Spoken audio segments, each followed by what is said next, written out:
Bonjour tout le monde. Je vais vous expliquer aujourd'hui comment on installe ATRPG. Alors déjà, ATRPG, qu'est-ce que c'est? C'est un site web qui vous permet de streamer une partie de jeu de rôle et de faire jouer une dizaine, une centaine d'utilisateurs qui sont vos abonnés.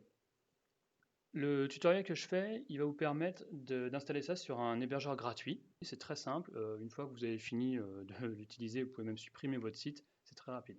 La première chose qu'on va faire pour ça, c'est d'aller récupérer le code source du site. Donc vous tapez ATRPG sur votre moteur de recherche, vous prenez le premier résultat, Fibreville ATRPG. Donc là vous tombez sur le code. Donc pour information, c'est un code qui a été fourni par Fibre Tigre, gracieusement, que moi et d'autres on a repris. Alors moi je suis François, alias Nichru, le fondateur et président d'Opal Rollist, et je me suis amusé à faire une nouvelle version un petit peu plus développée de ce code qui est vraiment très sympa. Donc quand vous allez sur ATRPG, vous avez une petite documentation, donc ça c'est plus pour des gens qui voudraient l'installer sur des serveurs et contribuer au code. Mais vous, ce qui vous intéresse, c'est à droite le Releases. Okay, donc vous cliquez sur Releases et vous avez la liste des versions. Donc là, au moment où je fais la vidéo, c'est la version 2.0, mais vous prenez toujours la dernière. Donc après cette vidéo, ce sera sûrement la 2.1 ou la 3.0. Vous allez cliquer là-dessus, cliquez sur source code zip, et là, ça va vous télécharger le code source. Ici, j'ai le code source que je vais extraire. Et voilà, on a tout ce qu'il faut. Ça, c'était pour télécharger le code source. Maintenant, on va créer l'hébergement lui-même. Donc vous allez sur votre moteur de recherche, vous tapez 000 webhost, et c'est le premier lien. Vous cliquez sur inscription gratuite, et vous inscrivez. Alors moi, je me suis déjà inscrit, donc je ne vais pas le faire, mais une fois que vous avez fini de vous inscrire, c'est très rapide. Vous allez recevoir un mail qui va vous demander de vérifier votre compte. Vous cliquez dessus et vous arrivez sur cette page email vérifié. Vous cliquez sur Get Started. Là, vous allez choisir Autre. Il vous propose de télécharger Chrome, mais ça, c'est du placement de produit. Vous n'êtes absolument pas obligé. Vous faites Sauter. Et là, vous allez entrer un nom de site. Moi, je vais mettre ATRPG6. Vous pouvez mettre ce que vous voulez. Vous générez un mot de passe aléatoire et vous faites Soumettre.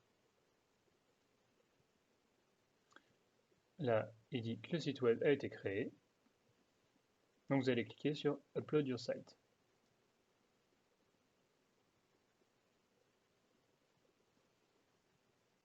Maintenant, on va transférer les fichiers qu'on a récupérés tout à l'heure sur le site.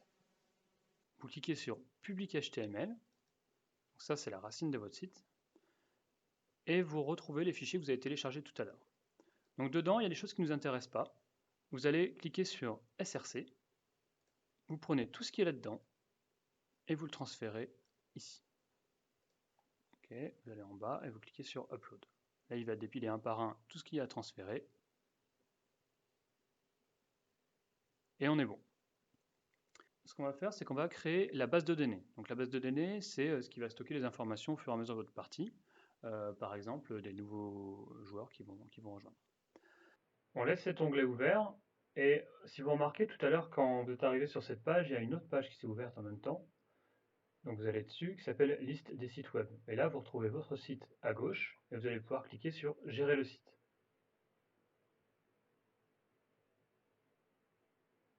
Une fois que vous êtes dessus, vous avez Outils, et vous cliquez sur Gestionnaire de base de données ou Database Manager selon la langue dans laquelle s'est mis le site pour vous.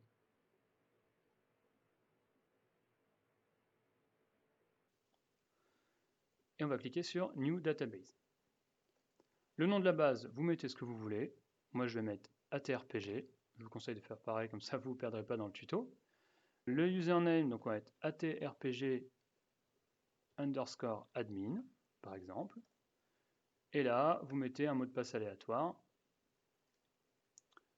et vous créez la base de données. Voilà, donc ça met un petit peu de temps à se créer. Il faut que la barre ici arrive à 100%, donc on va attendre. Donc là, pour les besoins de la vidéo, j'ai écourté, il a fini de créer la base. On va cliquer sur phpMyAdmin, donc Manage phpMyAdmin. Ça ouvre un nouvel onglet et on voit une base ici qui a été créée qui s'appelle ID quelque chose, donc ce sera différent pour tout le monde, ce sera différent chez vous, mais il y a bien le nom de la base ATRPG à la fin. Donc vous cliquez là-dessus et vous cliquez sur importer. Là, vous allez parcourir les fichiers. On va chercher notre code source de tout à l'heure. Et si vous vous rappelez, il y avait un dossier SRC et à côté, il y avait un dossier DB. Donc vous cliquez sur DB et il y a un seul fichier à l'intérieur qui s'appelle database.sql. Vous double-cliquez dessus et vous cliquez sur exécuter.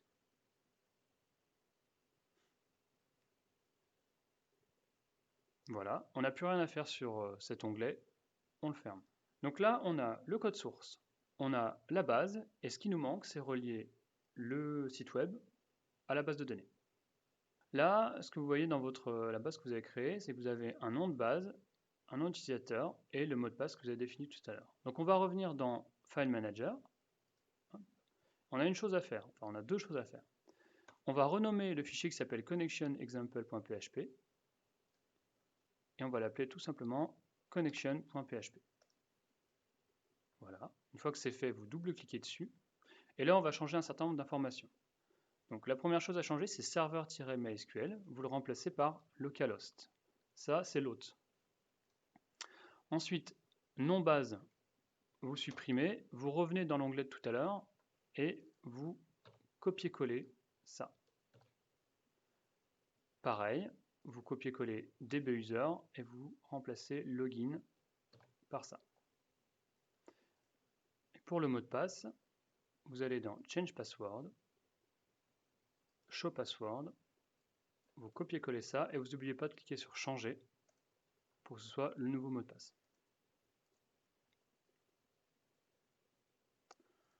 Vous remplacez MDP par ce mot de passe et vous faites Save and Close. Voilà, donc là on n'a plus besoin du File Manager. Donc là on va sur My Site et vous avez l'adresse de votre site ici.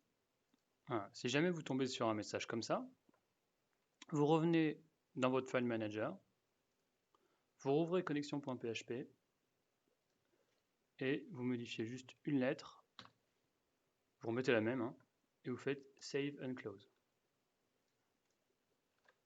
Et voilà. En rechargeant, on arrive sur le site et il est prêt à être utilisé. La première chose que vous avez à faire en tant qu'organisateur, donc futur meneur, meneuse de jeu, vous créez le premier personnage, celui qui est administrateur, donc qui va pouvoir faire maître de jeu. Ah oui, alors si vous avez des erreurs comme ça arrive parce qu'on travaille sur le code et il peut rester des avertissements, et vous ne voulez pas que voilà, ce soit moche comme ça, vous revenez dans votre site et vous allez dans Website Settings, Général, Error Notification et vous mettez Off. Voilà.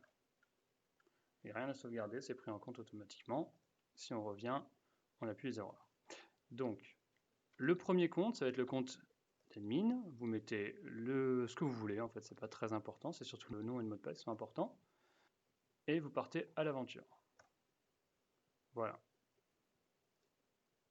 À partir de là, vous avez un personnage, mais la particularité du premier personnage, c'est qu'il n'est jamais utilisé dans l'aventure. Donc là, vous voyez l'adresse.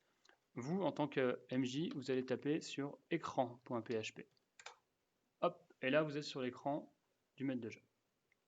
Je ferai une autre vidéo pour expliquer comment marche le système de jeu, mais pour l'installation, voilà, vous avez tout ce qu'il faut pour l'installer vous-même. A plus!